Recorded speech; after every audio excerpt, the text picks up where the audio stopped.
Welcome to the White House. Thank you. Happy Pride Month. Can we take a little video? Hi, Mr. President. It is an honor. Trans rights are human rights.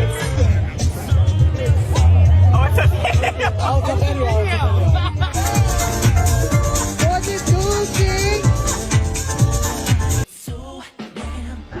Are we topless at the White House?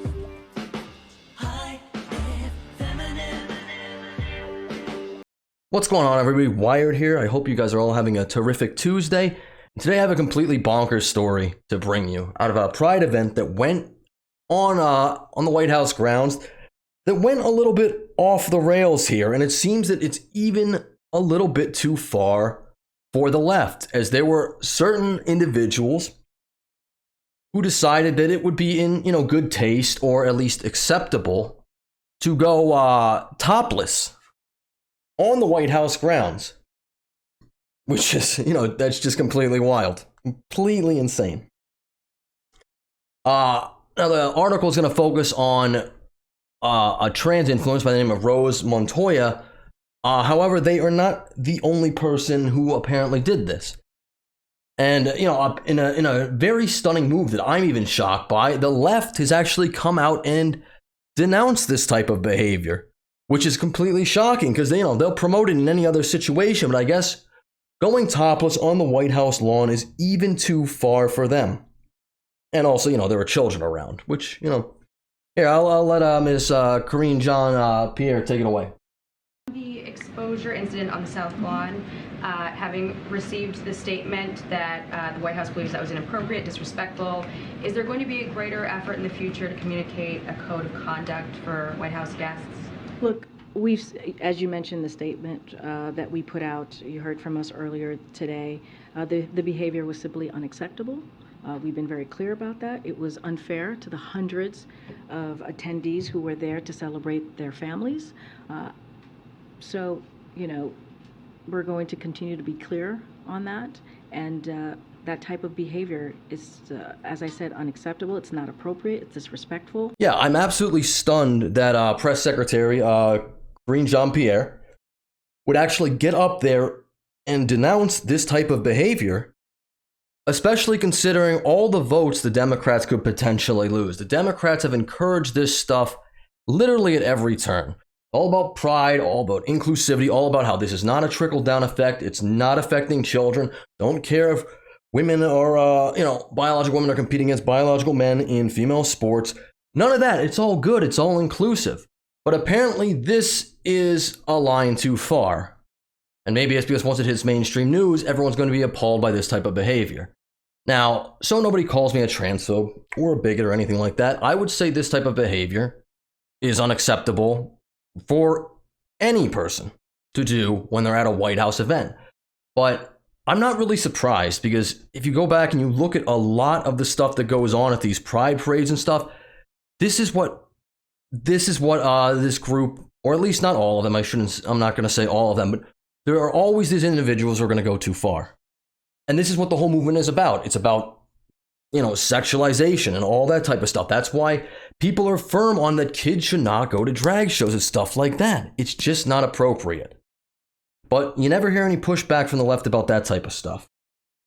But finally, we're getting somewhere, because when it happens on the White House lawn, it's a bridge too far. So let's read a little bit here. The White House has banned trans influencer Rose Montoya after she flashed her breasts at President Biden's Pride party, blasting the stunt as inappropriate and disrespectful. And why would they think this type of behavior is okay? Well, because that's what they want. They want to normalize this type of stuff. All this body positivity, yada, yada, yada. Which, I'm fine for body positivity, but there's a time and a place for everything. In the public sphere, unless you're in a certain type of environment, like, if you're at some type of strip club or something like that, adult entertainment shows, it's not appropriate. But, that's what, and I'm not saying this is representative of all the LGBTQ people, because I know it's not, but it just seems like this stuff is just getting pushed and pushed. It's going further and further. And it's crazy that the left is actually pushing back from this and being like, no, this might cost them some votes. Montoya, 27, was barred from the executive mansion on Tuesday as footage went viral of her pulling her shirt and cupping her breasts moments after meeting Biden on the South Lawn at a Pride party Saturday. In a statement to the Post on Tuesday, a White House spokesperson said she flouted basic etiquette and is persona non grata at future events. This behavior is inappropriate and disrespectful for any event at the White House, the flack said.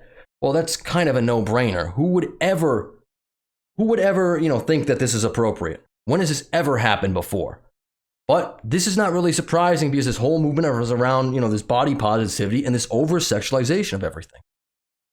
This is why there's pushback from, they say, conservatives. I don't even call them conservatives. They just say it's moderates or sensible people who don't want their children exposed to this type of stuff because it's an over-sexualization of everything.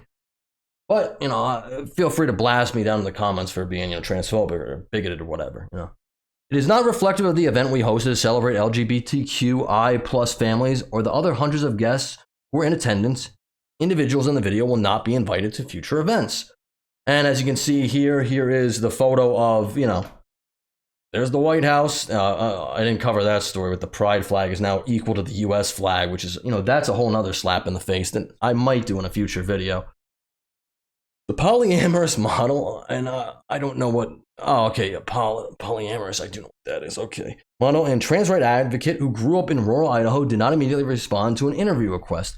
In her fast-cut edited IG clip, Montoya captured meetings with the president and First Lady Joe Biden. It is an honor, trans rights are human rights, Montoya said.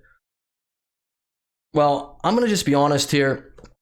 You're not really making yourself look too good in this type of situation. You have to show a little restraint, and it shouldn't be that hard to not take your clothes off in public.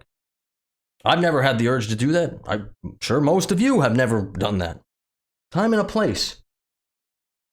And if you really care about this movement like you say you do, you're now negatively stigmatizing it to everybody, and it's going to have a ripple effect, and it's going to, I know it does not encapsulate everyone who, part of this community, but it's not a good look. That you can't show up to the White House and keep your clothes on. Moments later, she was standing between two shirtless men in front of a 1600 Pennsylvania Ave. Are we topless at the White House? The person recording said in the video. She shared the clips with her social media followers and later slapped back at critics by claiming she did not violate any Washington, D.C. laws. I don't know if that's true or not, but be that as it may, again, there are times and places for everything. And I've never heard of anybody doing something like this where they would even possibly think this type of thing is even remotely acceptable. And yet these are the same people who say, oh yeah, take your kids to pride events. Nothing goes on there. It's not sexual. Well, there were children on the White House lawn. Apparently, but I guess that was okay. Right? Or it was okay for this person anyway. I wonder why people don't want their children around this stuff. I just can't figure it out.